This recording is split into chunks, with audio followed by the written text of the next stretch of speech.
Bata pa lamang kami ni Bongbong. Alam na ng buong pamilya ang problema sa kanya.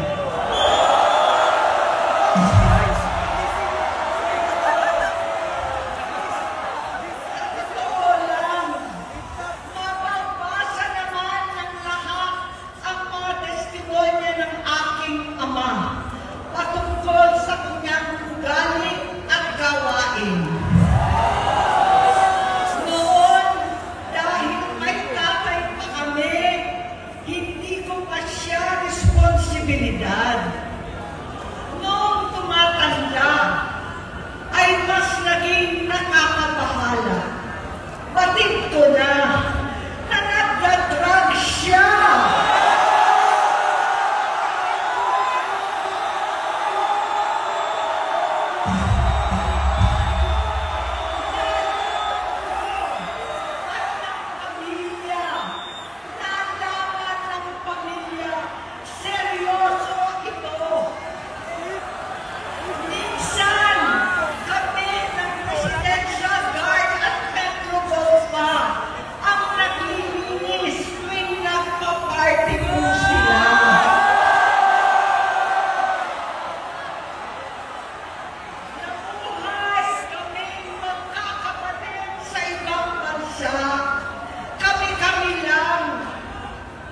Kinumbinsi ko pa si Bongbong, pakasalan mo na si Lisa. Naisip ko noon, kapag nag-asawa siya, malalagay na sa tahimik at magkakaroon ng direksyon. Ang laki ng pagkakamali ko. Mas lumala ang kanyang magkanlong sa droga.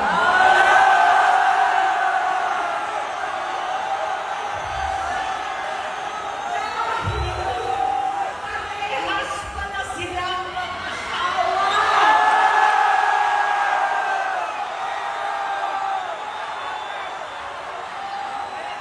Naging gobernador siya ng Ilocos. Alam ng mga tao doon na halos hindi siya pumapasok. Tuwing kukumprontahin ko siya, ay nagsasabi siyang magbabago na siya, aalisin na niya ang bisyo. Hanggang sa may nagsumbong na naman sa akin na sa paggising pa lang sa umaga, kasabay ng almusal, marijuana pala.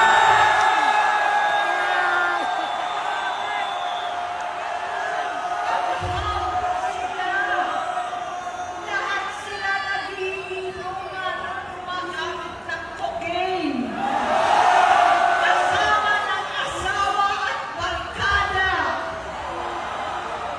Tulad ng ama ko, kinastigo ko ang mga barkada niya.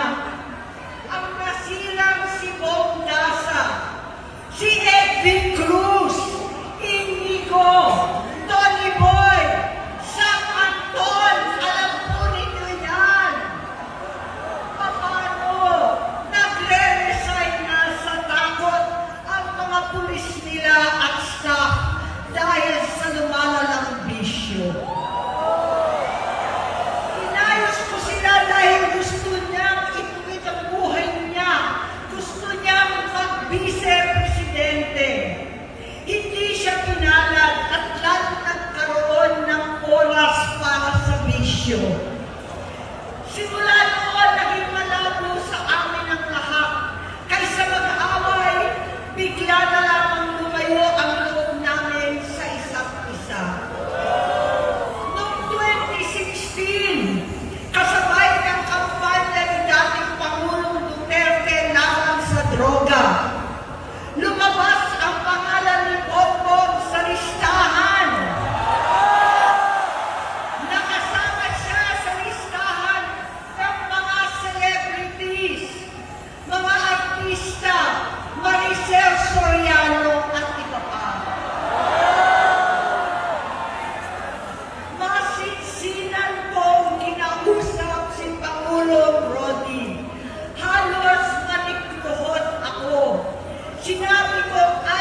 Bongbong. Labis ang takot ko at pag-aalala. Kinausap ko siya at nagsabi siyang talagang siya ay nagbabago na. Muli at lagi, hindi ako nawalan ng pag-asa. Ako'y naniwala ulit. Mula noon, ang natatanggap ko na lang na balita tungkol sa kapatid ko ay regular na pagpapadoktor. Kaya kumalma naman ako. Inisip ko, totoo, dahil na-opera na ang tuhod niya sa gout. Siguro, totoo na ito. Hanggang nito, nalaman ko na tuloy ang paggamit niya sa mga party na garapalan ng hahain ng droga. Pinagmamalaki pa ng mag-asawang kayang-kaya nila ang microdosing ng cocaine. Hari-hariin daw para 4 na beses sa isang araw. Hindi mabibisto.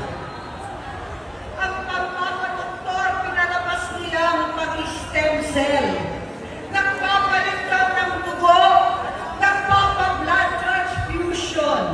Kayang-kaya raw, hindi ko maintindihan ang pinagsasabi. Noong 2021, kahit papano, nagkikita kami at nagkakausap. Sumumpa siya sa aking talagang hinintunan niya. Naniwala ako kasi sabi niya gusto niyang tumakbo.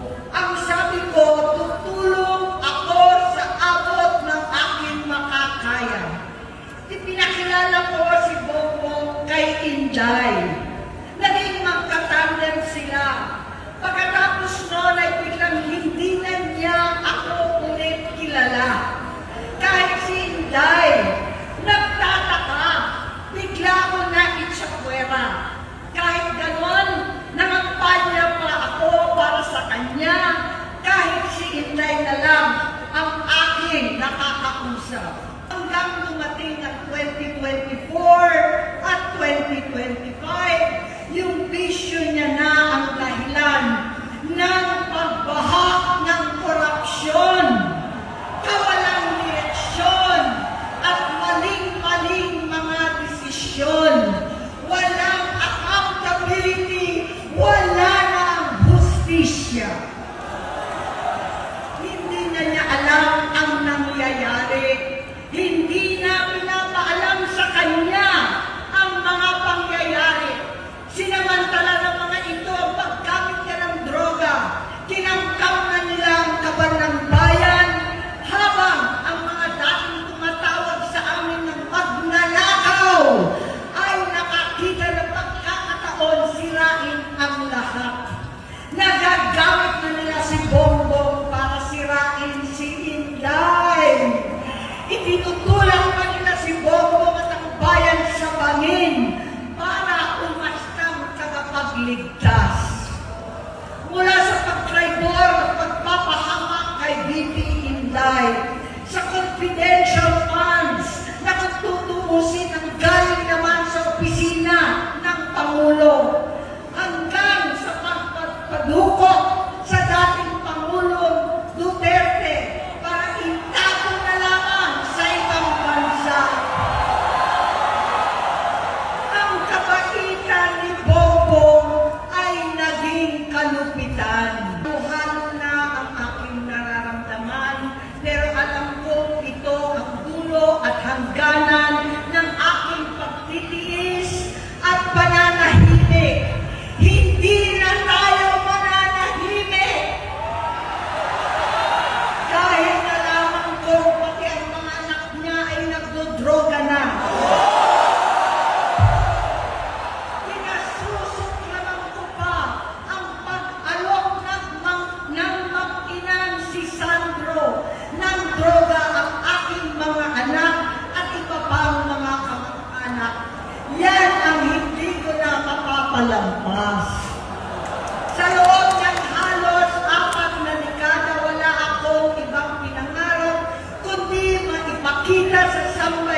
pamilya Marcos.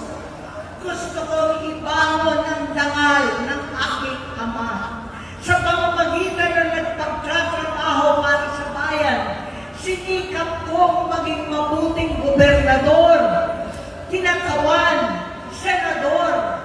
Hindi ako halos nagpapahinga para makapag-iwan sana ng legasiya na kapag sinabing Marcos, nabawi na namin ang tingin sa nakaraan. Sinabi ko kung anong kalagayan niya ngayon. Tulungan niyo akong mapabuti ang kanyang kalagayan. Tulungan niyo akong matulungan siya. Hindi niya ako kalaban. Ang kalaban niya ay ang sarili niya. At nadadamay ang bansa sa laban na yan.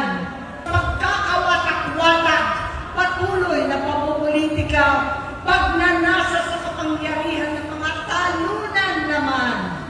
Kaguluhan sa Mindanao, alanganing giyera sa China at Estados Unidos, kawalang pananagutan sa flood control scam, karapalan tahiman, panggigipit sa hindi kaalyado, pagkakanulo sa kapwa Pilipino, pagdakip sa dating Pangulong matandang may sakit upang ihagis lamang sa bansang dayuhan, pagsadsad ng piso, paglaganap ng gutom, paghihingalo ng ekonomiya, at pagsasawalang bahala sa taong bayan. Ang delubyo at kalamidad na nagdudulot ng parusa, ang korupsyon na nauwi sa kawalan ng tiwala at hustisya sa Pilipinas, sa kanyang pamahalaan, lahat ng yan ay masusolusyonan kung ikaw, aking kapatid, magsaayos ng iyong sariling kalusugan. Kapag humupa ang ingay sa politika, kapag umuwi na kami sa aming pamilya, hindi bilang senador, kundi bilang ate, bilang si Manang Aimee ni Bonget, kaya ito sasabihin sa harap ng taong bayan, sa harap ninyong lahat, at sa harap ni Bongbong. Bonget, magtatatlong taon na tayong hindi nakakausap. 3 taon ko nang sinusubukan muli na ako'y pakinggan. Siguro ngayon ay makakarating ng buo ang gusto kong sabihin. Walang mababawasan, hindi madadagdagan. Bongbong, nag-aalala sa iyo si Manang. Tuwing nakikita kita sa TV, gusto kitang puntahan. Napakalaki ng pinagbago mo. Itsura, pagsasalita, takbo ng pag-isip. Minsan, napapatanong ako sa sarili ko, ikaw pa ba yan? Si Bongbong ba talaga yung nakikita ko? Pero ako, aling ko, ako pa rin ito. Ako pa rin ang ate mo na tumayong ama't ina sa inyo sa ibang bansa. Ang kasama no sa sumubok na sanglarin lahat ng sakit para sa iyo. Ang kapatid mo na hindi mo kailangan hingan ng tawad dahil agad ka nang iniintindi at tatanggapin dahil mahal kita.